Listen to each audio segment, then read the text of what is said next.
देखिएगा, आज हम आप लोगों को हिंदी के सुप्रसिद्ध कवि सूरदास के बारे में बता रहे हैं। सूरदास जी श्री कृष्ण भक्त धारा के प्रतिनिधि कवि माने जाते हैं और है भी महाकाव्य।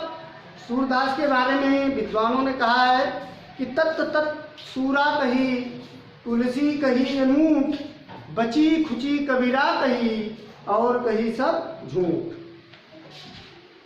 सूर सूर तुलसी शशि उड़गण केशोदास, अभिके कब खगदोत संग जहाँ तहाँ करत प्रकाश। इससे स्पष्ट है कि सूरदास की महत्ता क्या है। महाकाव्य सूरदास का जन्म सन 1478 ईस्वी में मथुरा से दिल्ली वाले मार्ग पर रुनकता नामक ग्राम में हुआ था। इनके पिता का नाम रामदास था।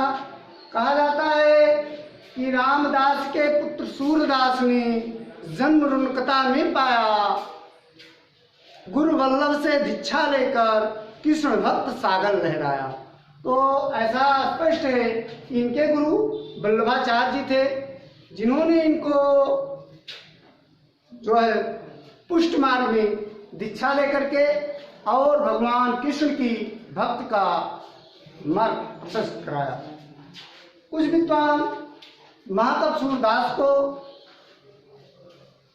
अंधता के बारे में लेकर टिप्पणी करते हैं। उनका मानना है कि सूरदास जन्मांध नहीं थे, क्योंकि सूरदास जी ने जो सूक्ष्म रचनाएं की हैं, वात्सल रस को इन्होंने जो जन्म दिया है, वह तक एक आंख वाला ही बिना देखे कोई कर नहीं सकता, एक आंख वाला ही कर सकता है। इसलिए वो मानते हैं कि सूरदास जन्मांध नहीं थे। और उन विद्वानों का मत है कि सूरदास के बचपन का नाम बिल्लू मंगल था। ये किसी चिंतामण नामक वेश्या से प्रेम करते थे। बाद में उसने इनको धोखा दिया, फिर इन्होंने अपने नेत्रों को स्वतः खोल दिया। लेकिन सूरदास जी ने सूरसागर में स्पष्ट किया है कि को तेरे गोविंद नाम दियो, सूर्य के बेरिया निठुर होए बैठो, जनमत आंध कियो। अगर हम सूरसागर के साक्ष्य को माने तो स्पष्ट है कि सूरदास जन्मांध थे।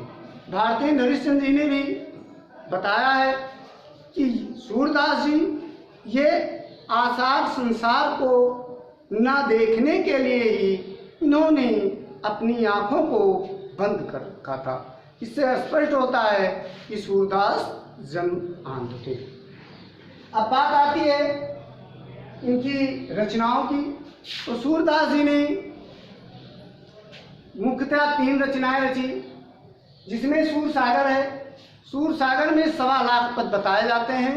हमको मात्र 10,000 पद ही प्राप्त हुए हैं। साहित्य लहरी है।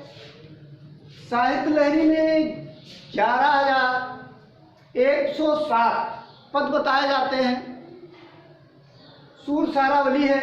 इस सूर सारावली में 118 दृष्टकूट पद पाए जाते हैं। दृष्टकूट पद वो पद होते हैं जो लक्षण लगाकर जिनके अर्थ को निकाला जाता है। जैसा कि आप लोग जानते हैं कि साहित्य में अभिधा, व्यंजना और लक्षणा से व्याख्या की जाती है, तो लक्षण से जो है सूर सारावली की व्याख्या की जाती है।